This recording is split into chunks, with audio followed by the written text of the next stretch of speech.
हमने तुम्हारे सामने कव्वालों की एक जमात लाके खड़ी कर दी। हमने तुमको बता दिया कि जलसे का मतलब है कि 10 शोरा आया जाए और बस, और फिर नाच सुनने के बाद तुम भाग जाओ। ये हमने बताया, मेरा कसूर है, मेरा मुझ मौलवी का कसूर है कि हमने तुम्हारे सामने आलिमों को अपमानित कर दिया। हमने तेरे सामने दीन की बात सुनाने वाले को जलील कर दिया। वह उस वक्त जलसे पे आए जब जलसा उजड़ चुका हो, और कोई नात पढ़ने वाला उस वक्त आए जब जलसा शबाब पे हो, और जब जलसा बूढ़ा हो जाए, लोग चले जाएं, तो मौलवी आए और हाथ जोड़ के कहे कि जरा सा बैठिए, जरा सा कुरान सुनिए, जरा सी हदीस सुन लीजिए, अल्लाह का वास्ता, हुसैन का वास्ता, गौसे पाक का वास्ता। क्यों इन जाहिलों को तू वास्ता देता है गौसे आजम का? क्यों वास्ता देता? जाने दो, जहन्नम में जलने दो, उसे आवारा रहने दो। इस्राइल का यहूदी ऐसे ही काट रहा है, और हिंदुस्तान के मुशरिक और काटने के इंतजार में है कि वहां काटने से छुट्टी मिले, फिर हिंदुस्तान के 40 करोड़ को खा लिए जाएं। और जिस हालत में तुम हो, ये काफिर तुम्हें खा ही लेगा और तुम्हें कुत्ते की मौत मारेगा। और जिस दिन तुम जाग गया और जिस दिन तुम मुस्तफा का सच्चा गुलाम हो गया, तो याद रखना अल्लाह का वादा है, सल्तनत यहां देंगे, जन्नत वहां देंगे। और जिस दिन तुम जाग गए, कसम खा लिया कि अब मैं मोमिन बन के जिंदा रहूंगा, अब मैं तौबा करता हूं, हदीस सुनूंगा, कुरान सुनूंगा, इस्लाम सीखूंगा, अल्लाह का डर दिल में बसाऊंगा। जिस दिन तुम जाग गए, जैसे अभी काफिर काट रहे हैं, उस दिन अल्लाह तुम्हें इतनी हिम्मत देगा कि इस्राइल नाम का कोई मुल्क दुनिया में नहीं रहेगा।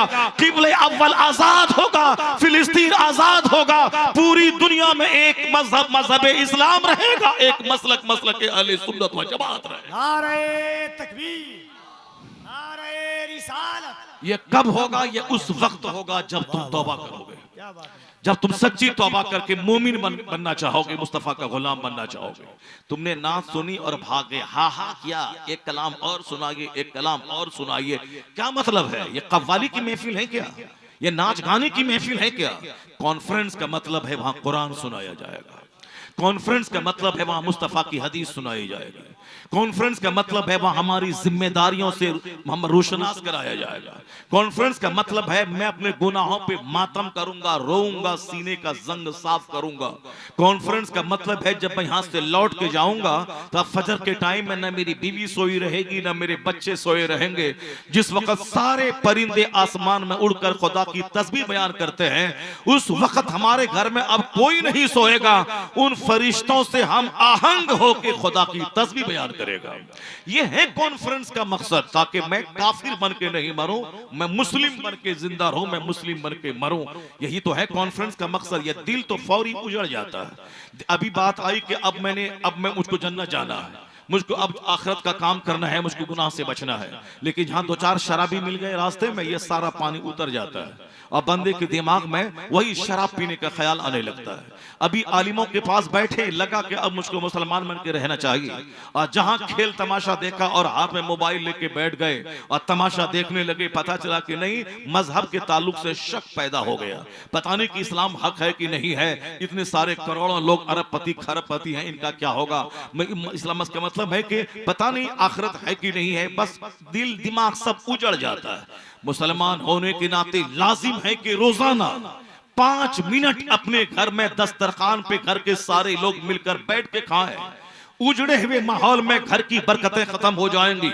हुजूर ने फरमाया है, तुम लोग आपस में मिलजुल के घर में एक साथ खाया करो, इसलिए कि फाइनल बरकत मअल जमा, इसलिए कि बरकतें जमात के साथ में है। और अलग अलग मत खाओ, वाला ताकुलू, तुम लोग मत खाओ अलग अलग होकर, बल्कि एक साथ मिल के खाया करो। और बरकत जमात के साथ है, तो कम से कम रात में एक टाइम घर में माँ बहन बेटी बेटा सब लोग मिल के खाएं, और खाते हुए एक हदीस मुस्तफा की जरूर बाल बच्चों को सिखा दें और बयान करें कि फला मौलाना ये बयान कर रहा था, खाने से पहले दोनों हाथ गट्टों तक धोना सुन्नत है। खाने को बैठने का ये तरीका है, एक पांव बिछा के एक पांव खड़ा करके। खाने का तरीका है कि छोटा छोटा लुकमा हो, चबा चबा के खाएं, ताकि लीवर कमजोर ना हो, हार्ट कमजोर ना हो और खतरनाक बीमारी ना पैदा हो। मौलाना साहब ने कहा था प्लेट में अपने आगे से खाना चाहिए, बीच से नहीं और किनारे से नहीं। बहुत सारे लोगों को आप देखेंगे खाते वक्त पांचों उंगली खाने में डालते हैं। आप तमाम उंगलियों में भात, चावल, सब्जी, दाल, ये सारी चीजें लगी हुई रहती हैं। यानी ऐसा लगता है जैसे कोई जानवर है जो खाने पे टूट पड़ा हो। इस्लाम नफीस मजहब है, नफासत का पैगाम देता है। इस्लाम ये पैगाम देता है कि खाते वक्त सिर्फ 3 उंगली का इस्तेमाल करें, पांचों उंगली का नहीं इस्तेमाल करें। और अगर रोटी है तो बाएं हाथ से रोटी पकड़ें, दाहिने हाथ से उसको तोड़ें और दोनों हाथ खाने में शामिल रहे। इसलिए दोनों हाथ गट्टों समेत धोना सुन्नत है। सिर्फ 2 उंगली धोना सुन्नत नहीं है, दोनों हाथ गट्टों तक धोना सुन्नत है। और खाने से पहले ये हाथ धोने से बरकतें नासिल होती हैं। और फिर अगर कोई जहरीले मवाद हाथ में लग गए तो फिर उसको धोने की वजह से वो जहरीले मवाद दूर हो जाएंगे। यह बात कल तक आलिम दीन आपको कहते थे कि खाने से पहले दोनों हाथ गट्टों तक धो लिया करें। और यह बात इस्लाम सिखाता है कि 5 टाइम नमाज पढ़ना फर्ज है और हर नमाज से पहले वजू कर लिया करें। वजू में सबसे पहले गट्टों तक हाथ धोना है, उसके बाद कुल्ली करनी है, फिर नाक में पानी डालना है, फिर अपने चेहरे को धोना है, फिर हाथ को कोहनियों समेत धोना है, फिर मसह करना है, फिर उसके बाद पांव धोना है। यानी हमने पहले इस पर ध्यान ही नहीं दिया कि इस धोने में क्या हिकमत पोशीदा है और कितना जबरदस्त बेनिफिट और फायदा पोशीदा है।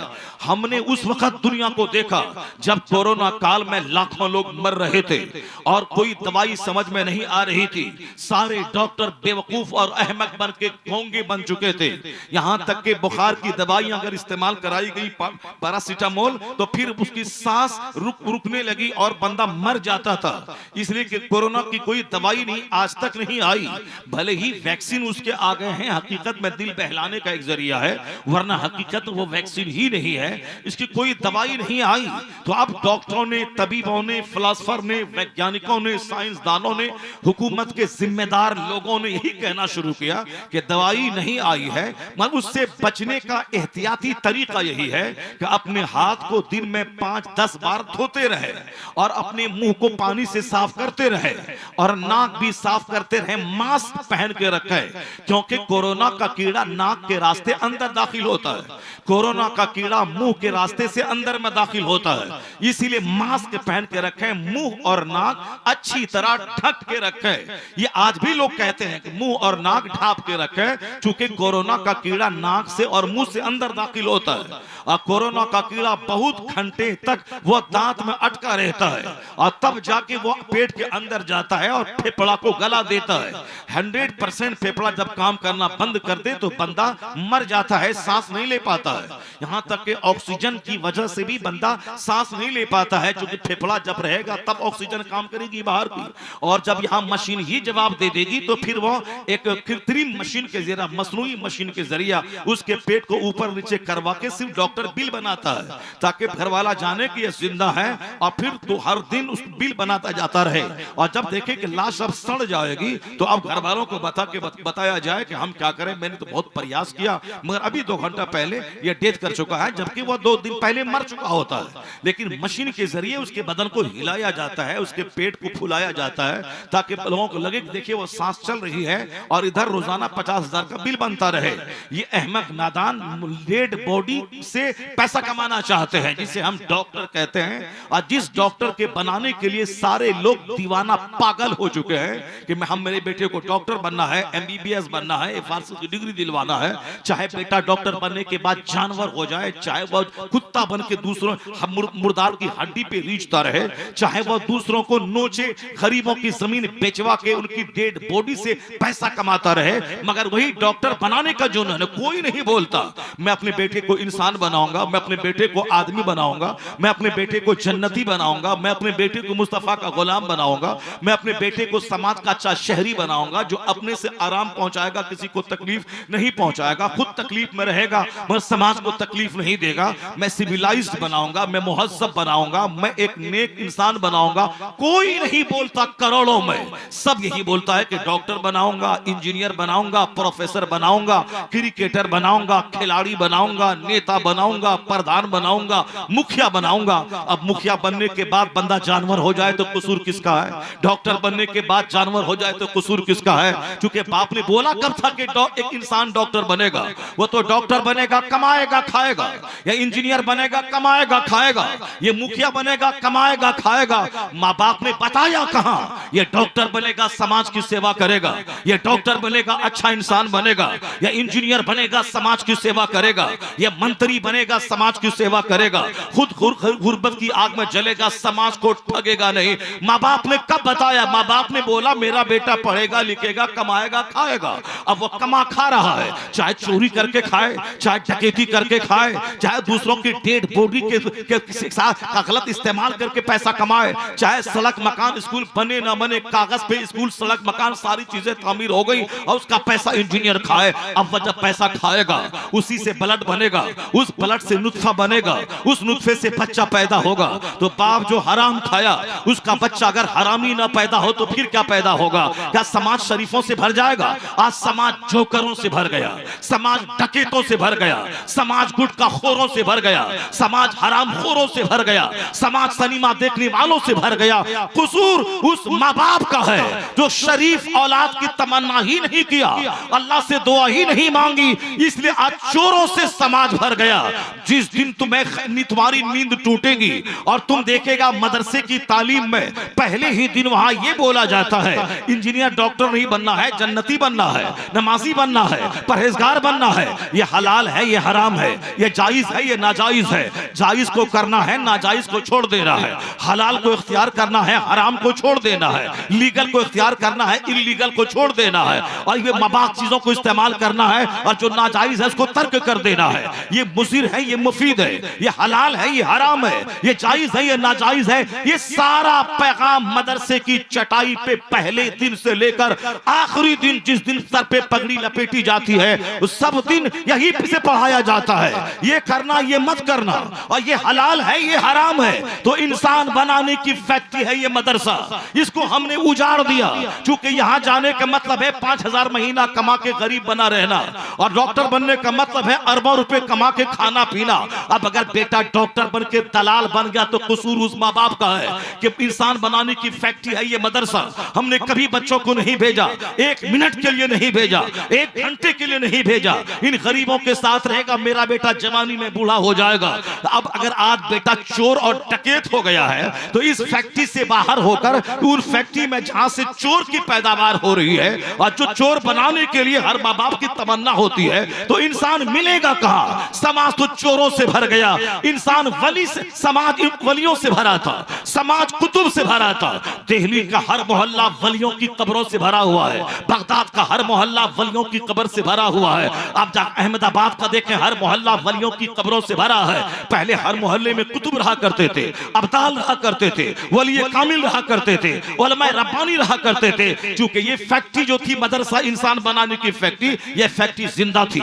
यहां से प्रोडक्शन ज्यादा हो रहा था, पैदावार ज्यादा हो रही थी। सारे लोग अपने बच्चों को इंसान बनाने के लिए उस दरसगाह में दाखिला करवाते थे कि डॉक्टर बाद में बनेगा, इंसान पहले बन जाएगा, इंजीनियर बाद में बनेगा, पहले इंसान बनेगा। तो जब यह फैक्ट्री जवान थी और पैदावार ज्यादा हो रही थी तो समाज वलियों से भरा था, समाज शरीफों से भरा था, समाज कुतुब अब्दाल से भरा था। लेकिन जब से इस फैक्ट्री को मैंने बंद कर दिया या फिर से गरीबों मिस्किनों के बच्चों की पढ़ने की जगह करार दिया, अब ये मदरसा दम तोड़ रहा है, मदरसे में प्रोडक्शन कम हो गया है, तो स्कूल कॉलेज यूनिवर्सिटीज की तालीम का शौक पैदा हो गया। तो समाज तो इन चोरों से भरेगा ही, डकैतों से भरेगा ही। जिस दिन तुमने तमन्ना किया कि अब समाज इंसानों से भरे तो इंसान बनाने की फैक्ट्री में बच्चों को भेजना होगा, और जिस दिन यह फैक्ट्री जवान हुई, अब प्रोडक्शन इसका बढ़ा, तो चोरों की तादाद घटेगी, वलियों की तादाद में इजाफा हो जाएगा। चोरों की तादाद घटेगी, वलियों की तादाद में इजाफा होगा। उसके लिए जरूरी है कि वली बनाने की फैक्ट्री को दोबारा जिंदा किया जाए।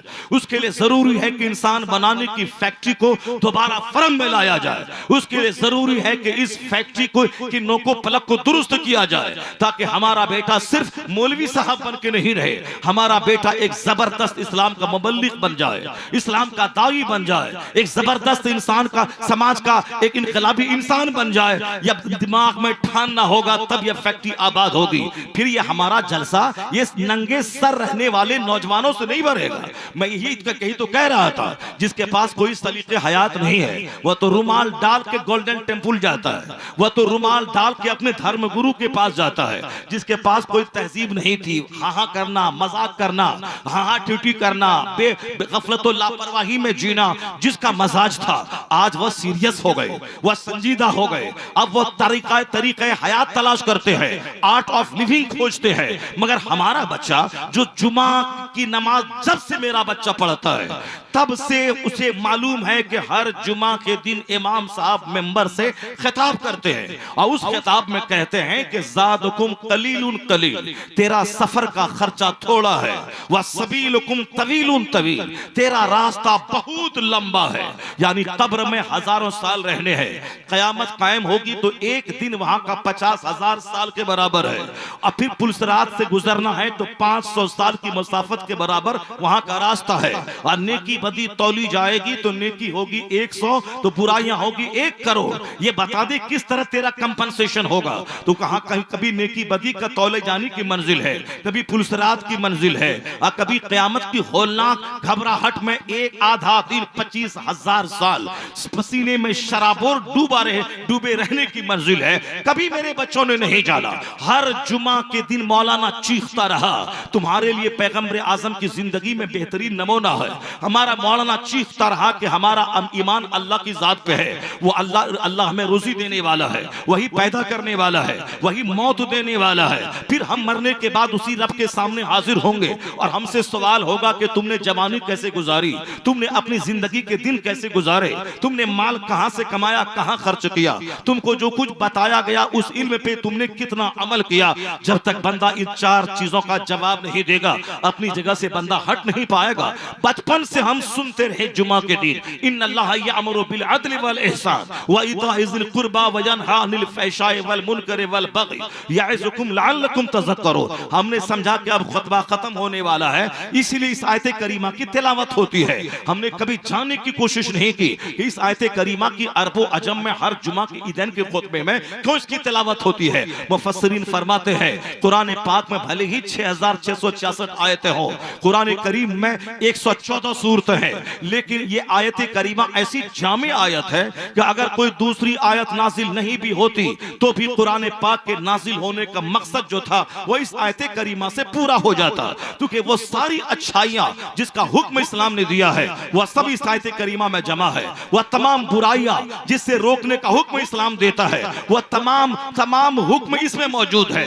इन्नल्लाह यअमुरु बिल अदल वल इहसान में हर जुमा के दिन इस आयत का रिपीटेशन होता है ताकि गिरा बांध ले मुसलमान कि मुझे बेहयाई से बचने का पैगाम अल्लाह दे रहा है, हमें शरारत से बचने का पैगाम अल्लाह दे रहा है, हमें हया का पैगाम अल्लाह दे रहा है, हमें बगावत से बचने का पैगाम अल्लाह दे रहा है, अदल और इंसाफ का पैगाम अल्लाह हमें दे रहा है, एहसान नेकी करने का हुक्म अल्लाह हमें दे रहा है, अपने रिश्तेदारों की खिदमत करने, रिश्तेदारों को नवाजने, गरीब और मिस्किन की खिदमत करने का पैगाम इस्लाम दे रहा है। इसका मतलब है कि इस आयत करीमा को बचपन से हम सुन रहे हैं, लेकिन सबसे ज्यादा बेढंगी कौम, सबसे ज्यादा जाहिल कौम, सबसे ज्यादा झगड़ालू कौम के तौर पर आज दुनिया में हम बदनाम हो चुके। जो दुनिया को तहजीब सिखाने जो लोग आए थे वही तहजीब से ना आशना हो गए। जो साहब काफिर कौमें हमसे सीख कर हमारी दाढ़ी देखकर सिख दाढ़ी रखने लगा, हमारे सर की पगड़ी देखकर वह पगड़ी पहनने लगे, हमारे सर की टोपी देखकर वह सर पे रुमाल रखने लगे, और हम ही नंगे सर हो गए, हम भी बेढंगे हो गए। जा देखें कि मस्जिदों में हम टोपी पहन के जाते हैं और हम महफिलों में टोपी पहन के आते हैं। हमारी माएं बहनें बचपन से अपने बच्चों को कहती थी कि मौलाना साहब से मिलने जाना, सर पे टोपी रख के जाना, मौलाना साहब के दुआएं लेना।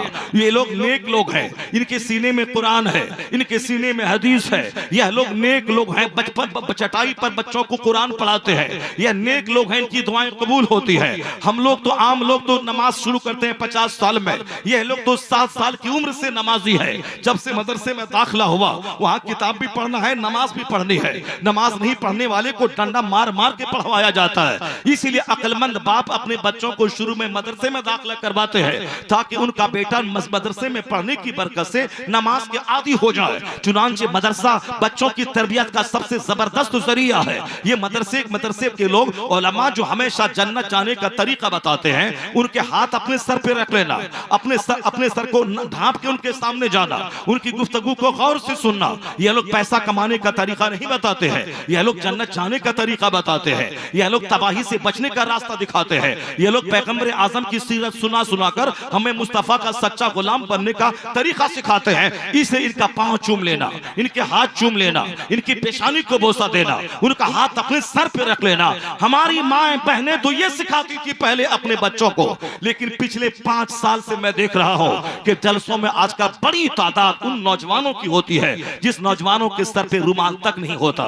जिनके सर नंगे खुले रहते हैं, और वही नंगे सर वाला नौजवान नाच सुनने के बाद पैसा भी फेंकता है और हाथ उठा के नारा भी लगाता है, और जहां कुरान हदीस की बात, जीवन सजाने की बात सुनने की बारी आई, ये भाग जाता है। अब ये बताएं, मरते दम तक ये नंगा ही रहेगा, ये मरते दम तक मुस्तफा की सीरत से नाआशना रहेगा, ये अनभिज्ञ रहेगा। उसी हालत में मरा, न दुनिया मिली और न फिर आखिरत मिली, फिर क्या होगा? शायर आया, नात पढ़ा, वो 50,000 रुपए लेके चला गया और तुम अलग से उसको 50,000 रुपए छूट में दे दिए, और तुम नाचे कूदे, उनको इज्जत मिली अलग। वो अपनी हालत में मस्त है कि साहब हमसे बड़ा कौन है। मैंने नाक भी सुनाई, मैंने मोटा लेफा भी लिया, और फिर पैसों की बारिश भी हुई और इज्जत भी हुई, मेरी बात पे सारा मजमा खड़ा भी हो गया। मौलवी साहब कुरान दिखाता रहा, न कोई खड़ा हुआ, न कोई छूट मिली, न कोई दाद मिली, न कोई इज्जत मिली। ये बताएं, कोई मौलवी बनेगा? नहीं बनेगा। ये कोई मौलवी की बात सुनेगा? नहीं सुनेगा। इसके जिम्मेदार तुम रहोगे। सिख चेहरे पगड़ी सर पे पहनता है और तुम नंगे सर रहते हो। सिख चेहरे को दाढ़ी से सजाता है।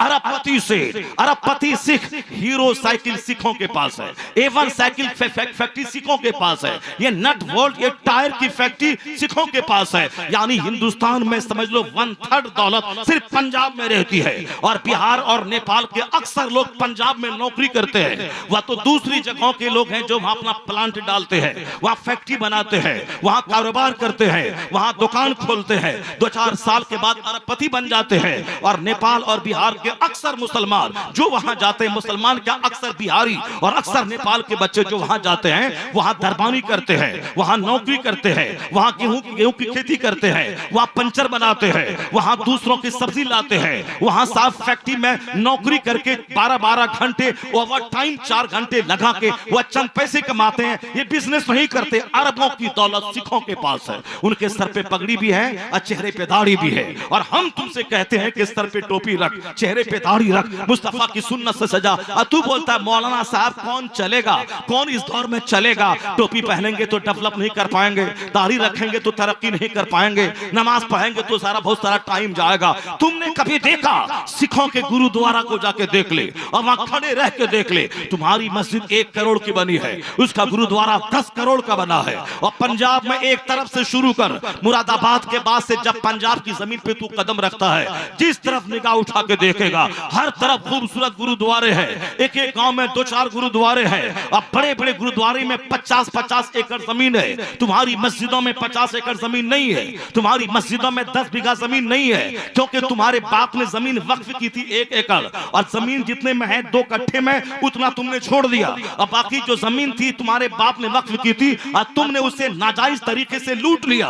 वो सिख लोग गुरुद्वारे में जमीन डोनेट करते हैं, 10 बीघा 20 बीघा, और तुम बाप के जरिया डोनेट की हुई जमीन को कट्टा कट्टा बेच के तू मालदार हो रहा है, और तू जमीन बेच के खा पी रहा है। यानी तुझे मस्जिदों का माल खाने में मजा मिलता है, और सिखों को अपनी जमीन गुरुद्वारा में देने में मजा मिलता है। और तू कहता है डेवलप कैसे करेंगे, नमाज पढ़ेंगे तो दाढ़ी रखेंगे तो IAS ऑफिसर कैसे बनेंगे, सर पे टोपी रखेंगे तो DM कैसे बनेंगे। मैं कहता हूं ये सिख का बच्चा ये पगड़ी भी पहनता है, सर पे दाढ़ी भी, चेहरे पे दाढ़ी भी रखता है, ये DM कैसे बन गया, ये गृह मंत्री कैसे बन गया, ये प्रधानमंत्री कैसे बन गया। डॉक्टर मनमोहन सिंह जब तक पंजाब में रहे, जब तक इंडिया में रहे, तब तक रहे। जब जवान हुए दाढ़ी के बाल निकलने लगे, दाढ़ी छोड़ दी, सिख रस्मो रिवाज के मुताबिक अपने सर पे पगड़ी पहनना शुरू किया। यहाँ के पॉश स्कूल में एडमिशन हुआ, सर पे पगड़ी रही, चेहरे पे दाढ़ी रही। यहाँ से निकल के वो ऑक्सफोर्ड और कैम्ब्रिज गए पढ़ने के लिए लंदन, वहां भी सर पे पगड़ी रही, चेहरे पे दाढ़ी रही। और जब वहां से लौट के आया,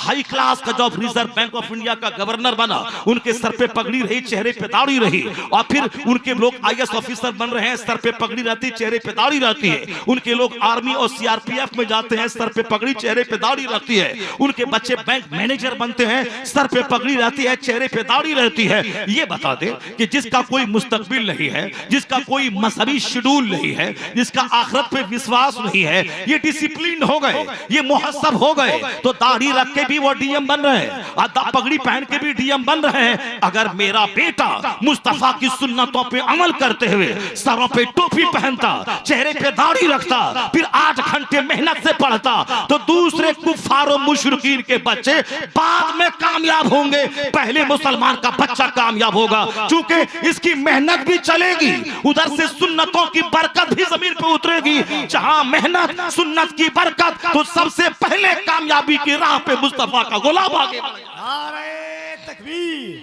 राम मोहब्बत से नारे तकबीर, नारे रिसालत, इस्लाहे मुआशरा कॉन्फ्रेंस, खलीफे हुजूर ताजुश शरिया।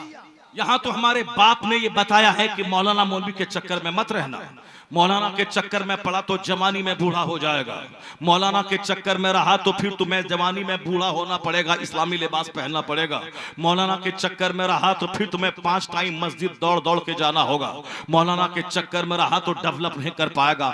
ये बता दें, ये बातें मेरे वालिद ने, मेरे माँ बाप आज कहना शुरू कर रहे हैं। मौलाना मौलवी को बेटी नहीं देना, ये बड़े बड़े मौलाना है, तकरीर सुन लेनी है, मगर उनको बेटी नहीं देनी है। ये बहुत बड़ा शायर है, इनका कलाम सुन लेना है, मगर बेटी उसको नहीं देनी है। ये बहुत बड़ा नकीब है, कफील अंबर की तरह, मगर इसको जो है बेटी नहीं देनी है। नकाबत बड़ी अच्छी है, निजामत बड़ी अच्छी है, मगर जहां बेटी देने का सवाल आया, नहीं देनी है। मौलवी की औकात क्या होती है? मौलवी के चेहरे पे दाढ़ी है। अब मेरी बेटी को एक जंगल पसंद नहीं है, इसलिए मेरी बेटी को चाहे क्लीन शेव। चूंकि हमने अपनी बेटी को कनीज़े फातिमा तो बनाया नहीं है, हमने अपनी बेटी को घर में टेलीविजन दे दिया है। वह टेलीविजन पे करीना को देख रही है, वह कैटरीना को देख रही है, उनके लिबास को देख रही है, उनके हाव भाव को देख रही है। उसी तरह से चुस्त लिबास पहनने का मजाज बन रहा है, उसी तरह से प्यार मोहब्बत करने का मजाज बन रहा है। तो हमारी बच्चियां वो कैसे समझेंगी कि हमें कनीज़े फातिमा बनना है और हमें अपने बेटों को मुजाहिद बनाना है,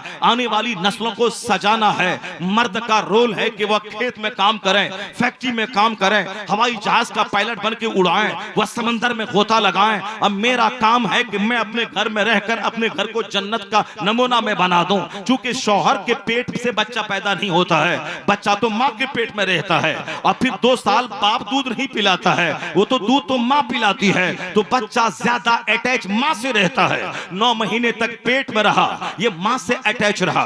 पैदा होने के बाद 2 साल माँ का दूध पिया, ये बच्चा माँ से ज्यादा अटैच रहा। और 10 साल तक एक माँ अपने बच्चों को नर्स की तरह उसके कपड़े को धोती है, उसके पेशाब बहाना वाले कपड़े साफ करती है। यह 10 साल नर्स की तरह माँ खिदमत करती है। यही वजह है कि माँ से हमदर्दी बच्चों में ज्यादा बाप के मुकाबले में ज्यादा पैदा होती है। क्योंकि बाप बाहर से आया, गोद लिया, 10 मिनट रखा और पकड़ो जी और ये चला।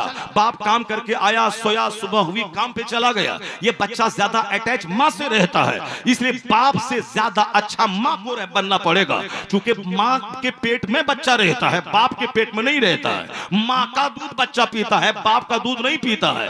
बाप फलिया और उसका कपड़ा पेशाब पकाने वाला नहीं धोता है, ये माँ 10 साल तक धोती है। तो बच्चा ज्यादा अटैच माँ से रहता है, इसलिए माँ की जबान बच्चा नकल करता है, माँ का कैरेक्टर बच्चा नकल करता है। माँ जिस तरह अच्छी जबान बोलने वाली होगी, बच्चों की जबान वैसे ही सुस्ता हो जाती है। बाप की जबान का इस एतबार नहीं होता, माँ की जबान का। उसी को हम मदर टंग कहते हैं, मादरी जबान कहते हैं, यानी माँ की जबान। अगर माँ की जबान अच्छी रही तो बच्चों की जबान अच्छी होती है। अगर माँ का किरदार अच्छा रहा, बच्चों का किरदार अच्छा होता है। इसलिए औरतों का मर्दों के मुकाबले में ज्यादा अच्छा रहना, ज्यादा सुदृढ़ रहना, ज्यादा उसके मुतमद्दन रहना, ज्यादा मुहज्जब रहना जरूरी है।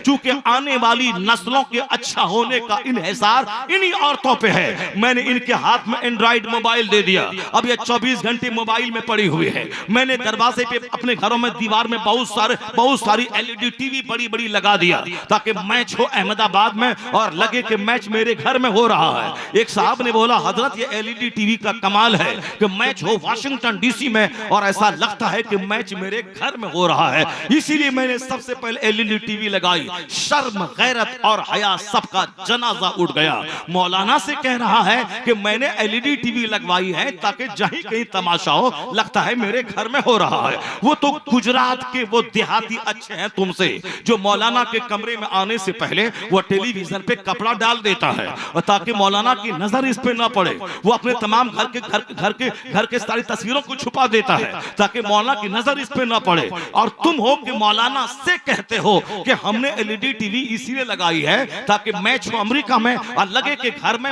मैच हो रहा है, घर में प्ले ग्राउंड बना। हजरत, इस टेलीविजन की ही खुसूसियत है। इसका मतलब है इसमें कुछ गलती तो मेरी भी है, क्योंकि हम उसको हमारे सामने जब ये बोला गया उस वक्त हमने उसको जवाब नहीं दिया। हम शायद कि वो नजराना कम कर दे, शायद कि दोबारा अपने घर में वो नहीं लाए, तो हम भी हो गए कमजोर। जाहिर सी बात है, हम कमजोर क्यों नहीं होंगे कि हमारा बाप मजदूरी कर रहा है। हम मदरसे में 10 साल पढ़ के मौलाना बन गए। अब मौलाना बनने के बाद मेरे दिमाग में बात कहां से आएगी कि मैं शराब की मजम्मत करो, मैं मतवली अगर कोई हराम खाता है मैं उसकी हरामखोरी की मजम्मत करो, मैं मजम्मत करूंगा वो निकाल देगा, मेरी जगह छूट जाएगी, फिर मैं कहां का रहूंगा। मेरी माँ तो पोछा लगाती है, मेरा बाप तो मजदूरी कर रहा है। अब तो दिमाग में प्लान है कि मुस्तफा के दिन की खिदमत तो बाद में करेंगे, पहले पुख्ता का घर बना ले ताकि हमारे मुरीद, हमारे मानने वाले नमाजी अगर आए तो गरीब के घर में ना बैठे।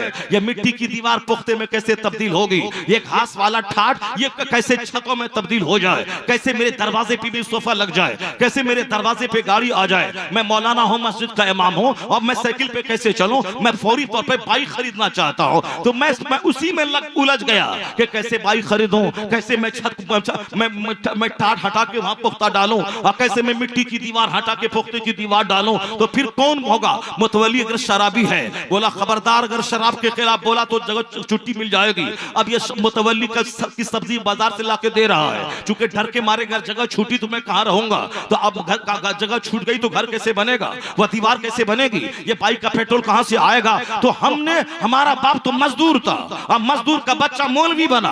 अब वह तो गांव के सेठ से डर रहा है। मैं जब जुमा के दिन खिताब मस्जिद में करता हूं तो सामने वाला जमींदार है जिसके यहाँ मेरा बाप नौकरी किया है, जिसकी गाय मेरा बाप चराया है। अब वो मालदार के सामने मैं कहता हूं ये हक है, ये ना हक है, ये जायज है, ये नाजायज है, ये रास्ता इसे इख्तियार कर, शराब छोड़ दे, सूद छोड़ दे, हरामखोरी छोड़ दे, औरतें जो ग्रुप में आकर के सूद का कारोबार कर रही हैं ये हराम है, इसे छोड़ दे। तो सामने वाला जमींदार कहता है जरा सोच समझ के बोलना, तेरा बाप मेरी गाय चरा रहा था, तेरा बाप मेरे छप्पर पे घास छौनी कर रहा था, तेरा बाप मेरी जमीन बटाई पे करके वो खाता पीता था। जरा अपनी औकात में रहना, होश के नाखून थामना और जरा जो बात तेरे काबिल वही बात बोलना। यानी मालदार आदमी डांट देता है, ये सहम सा जाता है। 1 मिनट खिताब लंबा हुआ, सामने वाला आदमी डांट देता है, तो अब मैं कैसी खिदमत करूं। अब वो तो बोलेगा ही कि मौलाना ये एलईडी टीवी में इतना ऐसा लगता है जैसे मैच घर में हो रहा हो और मैं सुनता हूं। अगर मैंने बोला ये हराम है, इसे हटाओ, ये आले लहवो लईब है,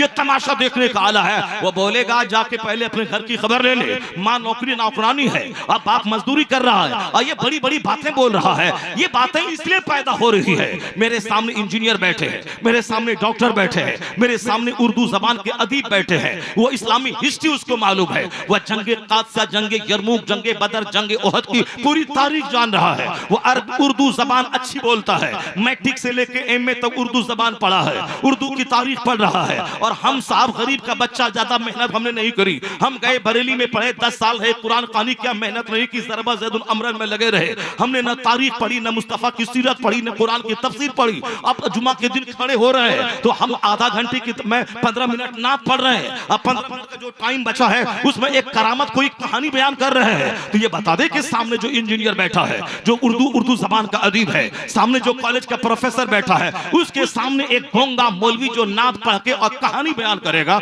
उसकी क्या इज्जत होगी उस अदीब के सामने, उस प्रोफेसर के सामने, उस डॉक्टर के सामने, उस उर्दू जबान के कीड़े के सामने जो पीएचडी किया है, जो प्रोफेसर है, जो उर्दू जबान कायदे से बोलता है और किताब लिखता है, उसके सामने एक छोटा सा गोंगा मौलवी वह नात पढ़ के सुना दिया और एक करामत और एक कहानी बयान कर दिया। तो फिर वो तो बोलेगा ही मौलाना ये एलईडी टीवी मैंने इसीलिए लगाई है ताकि मैच हो वाशिंगटन डीसी में और लगे कि मेरे घर में मैच हो रहा है। अब मालदारों को सामने आना होगा, जिसके पास 1000 बीघा जमीन है उसे अपने बेटों को आलिम बनाना होगा, उसे गहरा इल्म देना होगा, ताकि जब वह मस्जिद में खड़ा हो तो सामने का कोई आदमी हिम्मत न कर सके कि 1 मिनट तूने तकरीर लंबी कर दी, तकरीर शॉर्ट करो। और फिर तेरी हिम्मत कैसे हुई तो बुराई की मजम्मत मसरत कर रहा है, और फिर सतही इल्म नहीं, एक गहरा इल्म रखना होगा, ताकि सामने उर्दू जबान में जो पीएचडी किया है उसको लगे कि मदरसे का इल्म जिंदा है, उसको लगे कि ये आलिम का नॉलेज पुख्ता है,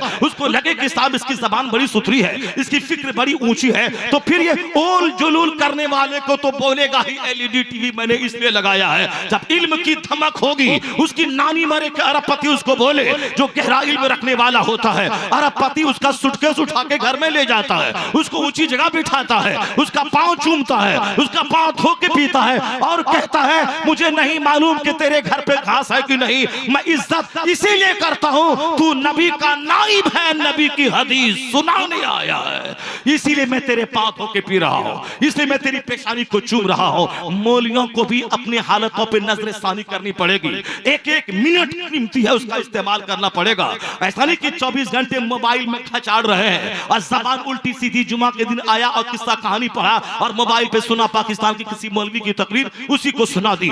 हर एक हफ्ते में 2 आयत करीमा को रखना होगा, मुस्तफा की 2 हदीस पढ़नी होगी, आधे घंटे की तकरीर में कुरान पाक की 2 आयत का तर्जमा तफसीर सुना दे, मुस्तफा की 2 हदीस का तर्जमा सुना दे, आधा घंटा तो कम पड़ जाएगा। और अगर तुमने उसको याद रखा तो 1 साल में कितनी हदीसें याद हो जाएंगी, 1 साल में कितनी आयतें याद हो जाएंगी। सारे इलाके का सबसे बड़ा खतीब तो तू ही बन जाएगा, जो हर जुमा के दिन 2 कुरान पाक की आयतों की तफसीर, उसका तर्जमा बयान करेगा। फुर्सत रहे मोबाइल से तब ना, फुर्सत रहे रुमाल झाड़ने से तब ना, फुर्सत रहे गीबत की महफिल सजाने से तब ना। तुम्हें सोचना पड़ेगा बच्चे आवारा कैसे हो गए, ये नंगे सर क्यों बन रहे हैं, आखिर ये आवारा हो क्यों गए। तुम उनकी पसंद के सामने झुकेगा, ये तुम्हारे सामने नाचेगा, ये तुम्हारे सामने गाएगा, ये बोलेगा जल्दी हटाओ तकरीर और बुलाओ उसे जो कव्वाली की सूरत में नाच पढ़ता है, ताकि मजा मिल जाए, वह गाने के स्टाइल में नाच पढ़ता मजा मिल जाए। वह दिन होगा कि मस्जिद से निकाल दिया जाओगे, वह दिन आएगा कि मदरसा बंद करवा दिया जाएगा।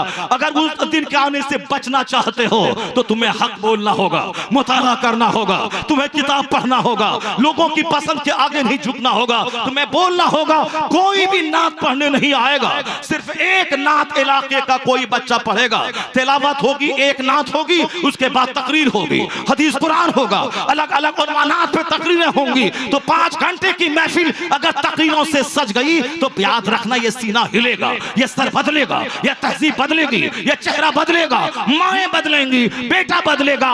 बुज़दिलों की 1 लाख भीड़ जुटाने से बेहतर है अच्छे लोग 10 लोग बैठे रहे। अगर जंग हो नेपाल और इंडिया में, अगर वहां काहिल गाफिल बुज़दिल फौज चली जाए, वो तो जंग हार के आएगी। अगर 50 फौज अगर मेहनती जद्दोजहद हमास के मुजाहिदीन की तरह अगर सरहद पे जाए, वो यहूदियों के नाको चने चबाने पर मजबूर कर ही देगी वह फौज। इसलिए अल्लाहों की भीड़ जुटाने की जरूरत नहीं है, ये नादानों की भीड़ जुटाने की जरूरत नहीं है, ये लुच्चे लफंगों की भीड़ जुटाने की जरूरत नहीं है। 50 लोग रहे, नेक रहे, हदीस सुने, कुरान सुने, तेरा जलसा जमीन से उठेगा, आसमान को छू लेगा, तेरा जलसा कामयाब होगा। नस्लें याद रखेंगी, क्योंकि लोग कव्वाली याद नहीं रखते हैं, कुरान और हदीस याद रखते हैं।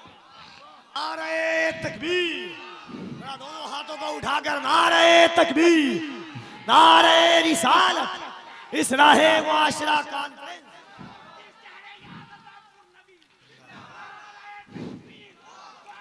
समाज के सामने जिम्मेदार रहना पड़ेगा, समाज को बताना होगा कि मैं तुम्हारा दुश्मन नहीं हूं, मैं तुम्हारा शुभ चिंतक हूं, मैं तुम्हारा वेल विशर हूं, मैं तुम्हारा खैर खा हूं, मैं चाहता हूं कि तू जन्नत जाओ। और इस धरती पर मौलवी से ज्यादा खैर खा कोई गिरोह हो ही नहीं सकता है। इसलिए कि तुम कहते हो मैं तुम्हें मस्जिद से भगा दूंगा, वो कहता है नमाज पढ़ना फर्ज है, एक वक्त की नमाज छोड़ना हराम और गुनाह कबीरा है।